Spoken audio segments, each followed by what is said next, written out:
이번에 알려드릴 내용은 삼소점 1, 2편 심화 과정으로 실제 사진을 가지고 건물을 그려보았습니다. 1, 2편 영상을 제대로 보시고 현재 상황을 보시면 여러분들은 어반 스케치, 풍경 스케치 프로가 됩니다. 사진에 있는 영상을 하나하나 그려보겠습니다. 3층 투시죠? 세로 3분의 1 지점, 하단 3분의 1 지점에 지평선이 존재합니다. 나의 머리가 어느 위치에서 그림을 그리고 있는지 조금 있다가 노란 동그라미로 그려드리겠습니다.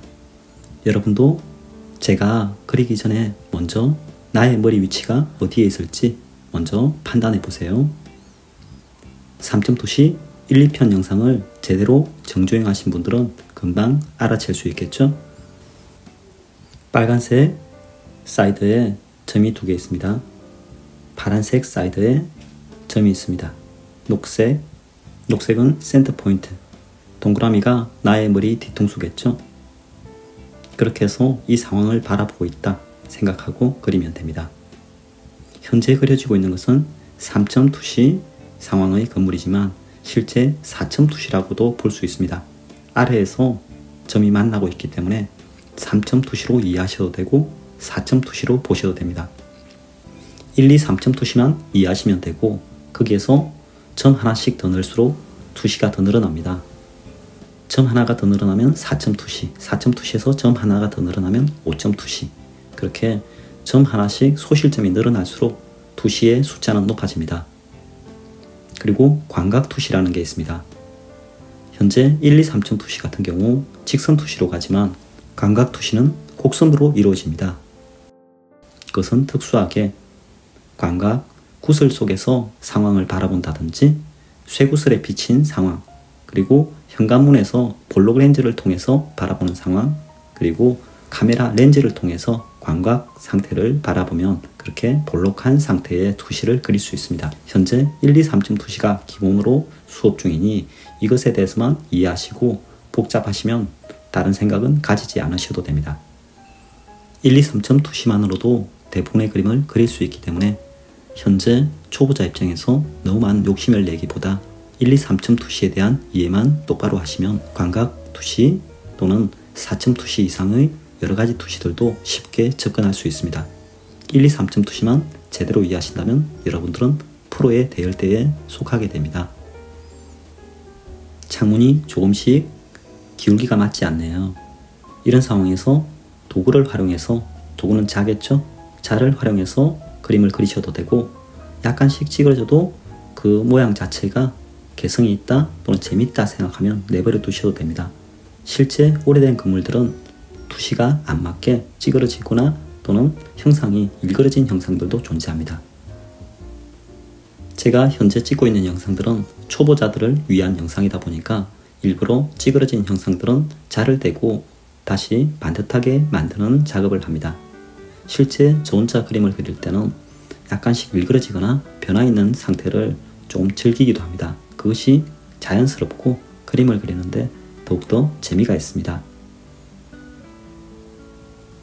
어반 스케치는 짧은 시간에 그림을 그리는 것이 포인트이기 때문에 너무 반듯하고 건축가처럼 정확성을 따지는 그림을 그리다 보면 재미가 없습니다. 그래서 자유롭고 여유롭게 편안하게 그리시는 것이 좋습니다. 약간 찌그러졌다면 그것도 그냥 넘어가 주세요. 화면 속에 소실점 3개가 있을 때는 그리기가 편하지만 화면 밖으로 소실점이 나가는 경우, 현재처럼 건물이 상당히 크게 그려질 때 소실점은 화면 속에 있지 않겠죠? 이것은 감각적으로 화면 밖에 어느 지점에 점 3개가 있다는 것을 연상하면서 그리시는 것이 좋습니다. 초보자분들은 처음 이해를 할 때 그림을 너무 크게 그리기보다 처음에는 좀 작게 그리고 작게 그리면서 이해가 다 되셨다면 크게 확대를 해서 세밀하게 그려보면 좋습니다. 작게 이해가 되는데 대충 이해를 하고 또 다음 과정으로 넘어가기보다 작게 그려서 이해를 했다면 크게 그려서 확대, 그리고 세밀하고 디테일하게 완성도 높은 그림을 그리는 순서로 반복을 하시는 게 좋습니다.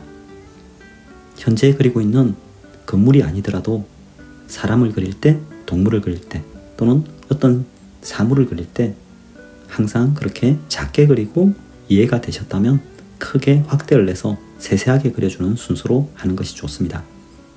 사물의 형태가 이해가 되지 않았는데 그림을 너무 크게 그리다 보면 틀린 형상들이 더더욱 크게 드러나기 때문에 중간에 그림을 그리다 지쳐버립니다.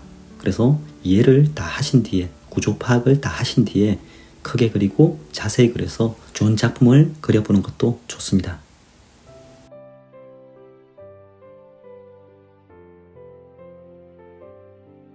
벽돌, 하나하나의 벽돌 모양들이 존재하네요. 디테일감을 위해서는 작은 세세함들도 꼼꼼하게 그려보는 것이 좋습니다. 뒤로 갈수록 멀어질수록 형태들이 자세히 보이지 않겠죠?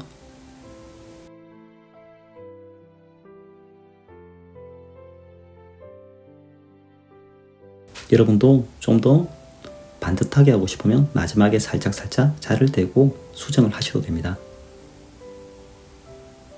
하나하나 자를 대고 다 수정을 하다 보면 너무 힘들겠죠.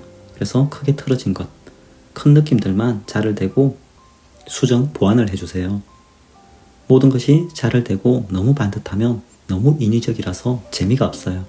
보는 사람도 재미가 없고 그림 같지가 않아서 조금 지루하죠. 그래서 약간 삐뚤은 것들은 그림이다 보니까 더 자연스럽고 좋습니다.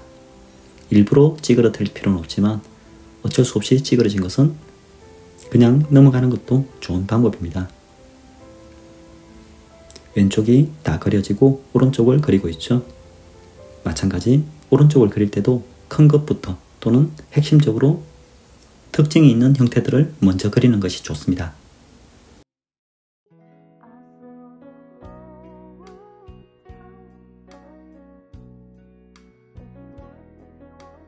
창문들이 너무 많다 보니까 지루할 수도 있지만 이런 형태들이 나왔을 때 끈기를 늘린다 생각하고 그려주시면 상당히 좋죠. 같은 방향대로 먼저 그리고 세로, 가로. 그림을 어떻게 하면 좀 더 쉽게 그릴 수 있을까? 좀 더 편하게 그릴 수 있을까를 항상 연구하는 게 좋습니다. 정답은 없습니다. 자기 자신에게 편하고 시간이 단축되는 그런 그림들을 그리셔야 됩니다. 같은 결과가 나오는데 시간이 짧게 그리는 게 좋겠죠. 시간이 너무 많이 소요되면 끈기력이 약해집니다. 그래서 좀 더 쉽고 좀 더 시간을 단축할 수 있는 방향을 항상 연구하셔야 됩니다. 가운데 베란다부터 그리고 사이드를 그리고 있죠. 이런 것도 저의 노하우입니다. 특징이 있는 것부터 그리고 또는 중심부터 그리고 사이드를 그리는 것, 이런 것들의 순서들이 아무래도 노하우겠죠. 여러분들도 여러분만의 노하우를 쌓는 것이 좋습니다. 가로를 먼저 그리고 세로를 먼저 그리고 또는 세로를 먼저 그리고 가로를 먼저 그리고 왔다 갔다 하기보단 자기의 방향이 있으면 그림 그리기에 지침이 없습니다. 프로와 아마추어는 끈기의 차이라고 제가 말씀드린 적이 있죠. 프로는 자기 자신의 능력을 잘 압니다. 그래서 어느 시간 정도 그리면 지쳐하는지 또는 어떤 그림을 그릴 때 조금 힘들어하는지 그리고 재밌어하는지 여러가지 자기 자신의 능력과 자기 자신을 알고 있습니다. 그래서 좀 더 쉽게 하는 방법, 시간을 단축하는 방법을 항상 고려합니다. 그림을 그리기 이전부터 그런 방법들을 먼저 찾아내고 어떻게 하면 쉽게 그릴까, 어떻게 하면 나한테 편할까를 찾는 것이 좋습니다. 하기 싫다 좋다의 개념을 떠나서 편하고 불편하고의 관계를 찾는 것이 좋습니다. 이 형태를 그리는 것은 조금 불편하겠다. 그러면 그 불편한 것은 어떻게 그리면 편하겠다. 또는 너무 힘들어서 이거는 생략하는 것이 좋겠다. 여러가지 자기만의 계획을 세우고 나서 그림을 그리시는 게 좋습니다. 계획 없이 그림을 그리다 보면 중간에 포기하거나 지쳐버리겠죠. 프로들은 아마추어에 비해서 그림을 많이 실수를 하고 실패를 해본 경험이 많습니다. 그 경험 속에서 어떻게 하면 좀 더 잘 그릴지, 이렇게 하면 안 좋아지더라. 자기만의 노하우를 많이 연구했고 그것을 머릿속에 기억하고 있습니다. 프로는 자기의 능력을 잘 알고 있다고 했죠. 메타인지력이 강할수록 실력이 빨리 성장한다고 합니다. 자기 자신이 아는 것과 모르는 것을 구분할 수 있는 능력, 그것이 메타인지죠. 여러분도 메타인지력을 키워서 프로의 그림을 그려보세요.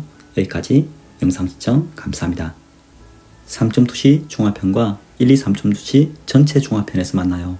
안녕.